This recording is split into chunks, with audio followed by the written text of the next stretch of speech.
The Terraria Wiki houses over 55,000 unique pages, documenting every single item, every single boss, and every single, well, everything.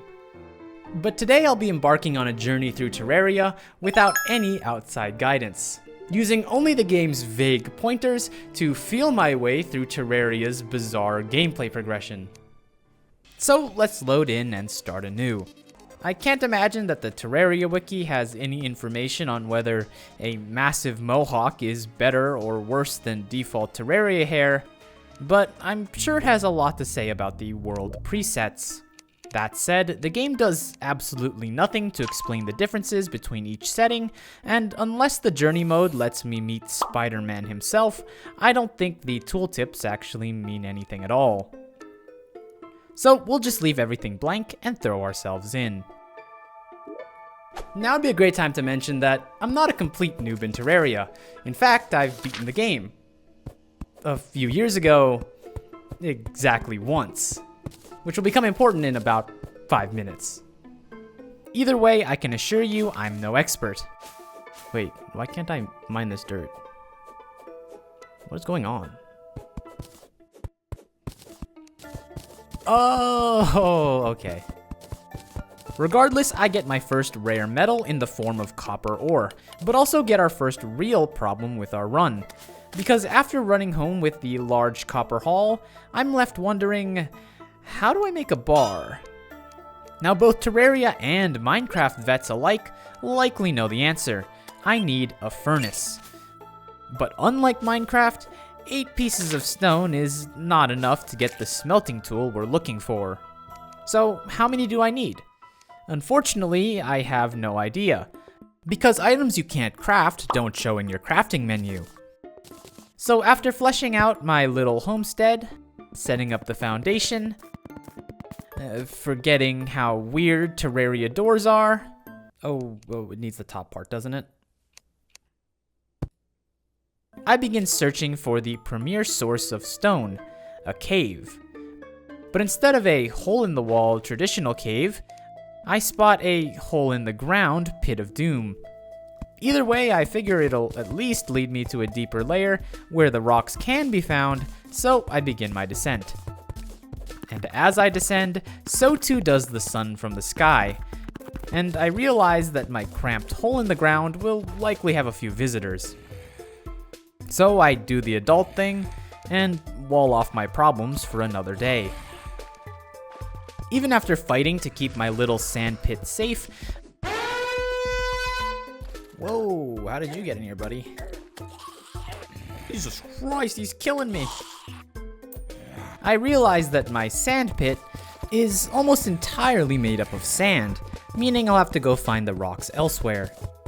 Even after delving much deeper, finding my first bit of iron ore, and nearly suffocating under said endless sand while trying to get to my first vein of silver ore, I make my way back up and am forced to come to terms with my short-sighted procrastination. Okay, here they come. Okay, if we pop this here... Alright, can I hit them? No. Alright, one at a time, ladies. Whoa, whoa, whoa, whoa, whoa, whoa.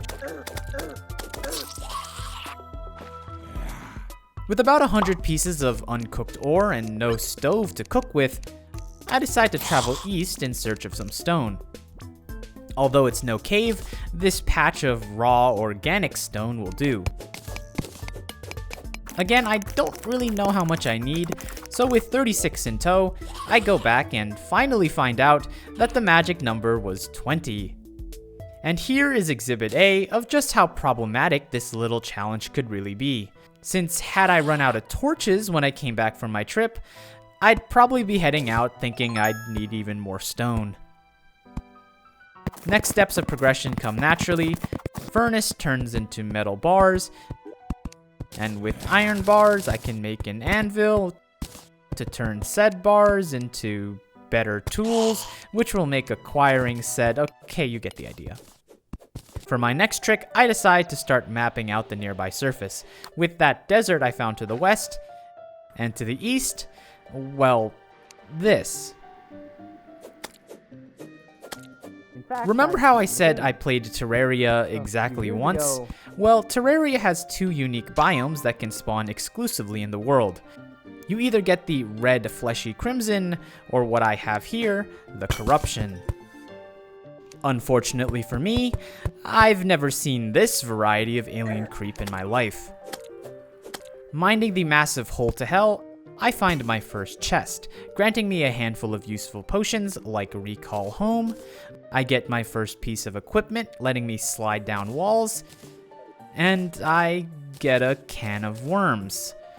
Well, let's open up this can of literal worms. Back when I beat Terraria a few years ago, even with the full wiki at my disposal, I was entirely unwilling to learn the complicated fishing mechanics.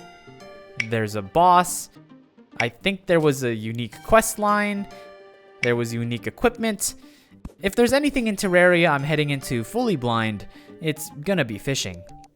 But as my PTSD episode for fishing subsides, I get hit by a completely different form of PTSD. Oh! He's not gonna follow me, is he? Back home, and unfortunately, I don't have any immediate crafting goals outside of upgrading my tools. And with no immediate caves on either side of my base, I decide to begin drilling to the center of the earth. And while I do find little pockets of metal as I go, I spend a lot of time digging straight down in search of a sprawling cave system. In the meantime, I recall home to upgrade to silver tools, but that's when I find my own in-house Terraria Wiki, my day one companion, the guide. The guide has a help button which scrolls through helpful tips and outlines certain progression states. Most notably, that you can, quote, attract people to move into our town, but we'll need to make homes for them to do so. Unfortunately, before I can jot down what Terraria legally defines as the minimum humane living space, I get assaulted by a zombie, quite rudely interrupting the conversation. And after sprucing up my luxurious resort, I find that the guide has moved on to the next tooltip. Unfortunately, while the guide offers many a tip to attract each and every potential Terraria citizen, trying to get back to the what counts as a home means carefully reading through every line of dialogue in search of the one specific one I need. But there it is. Table, chair, a little bit of secret sauce, light source, door. With 2 homes now awaiting their owners, I can get back into the mining grind.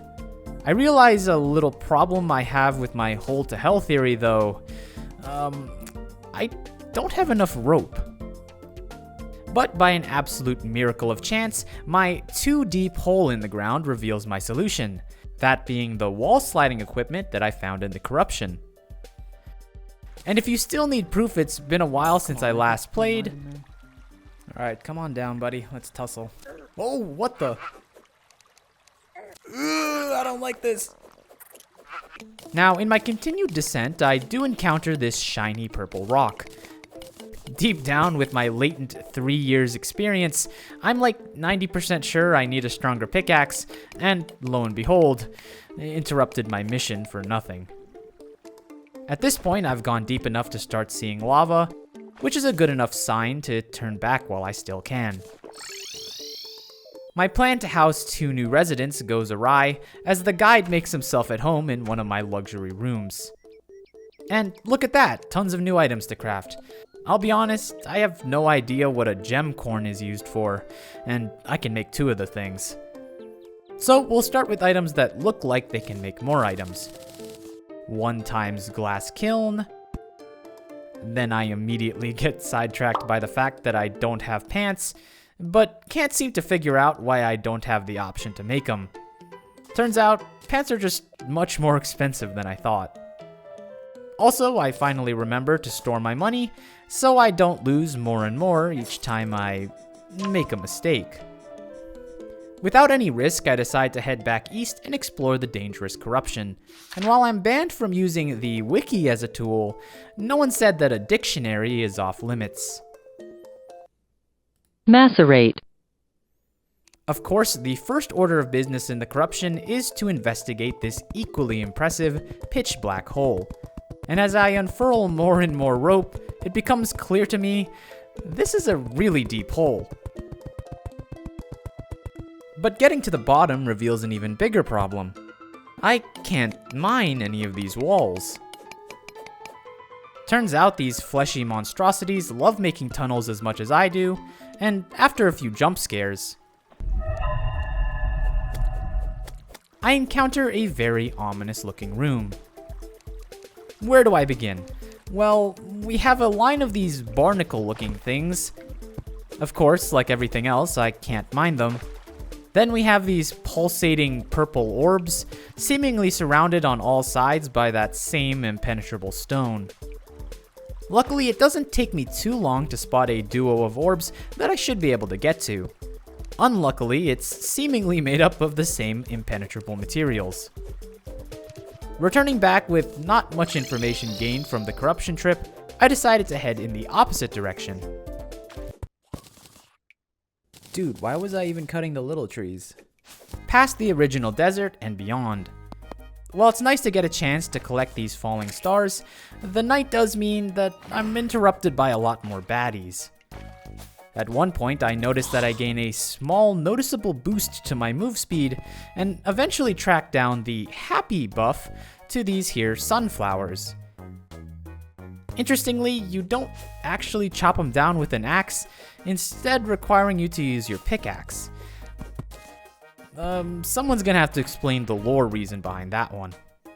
Further west, I do finally run into some little caves, each containing a number of loot chests and vases. Turns out I should have explored the surface much sooner, since these chests straight up have full metal bars, rare potions, and literal grenades. But all of a sudden the background shifts, and everything suddenly becomes much more green. Because as anyone who has set foot in Terraria knows, we're in the famously, extremely hospitable jungle. Upon returning, I noticed that someone has indeed moved into our little housing complex. This time, Isaac. I'm not gonna lie, I'm not exactly sure what their occupation or role is. He's definitely no Dryad, but he does offer some basic supplies. Copper tools, a mining light that I'm far too poor to afford, and of course, a forest pylon, which lets us set up a teleport point in the forest if we can safely house 2 villagers in the war zone there. And if you know anything about the housing and villager complexities in Terraria, I'd buckle up. Things are about to get real messy. Leave a like if you want to see me tackle my first Terraria boss completely unguided, and consider supporting me on Patreon.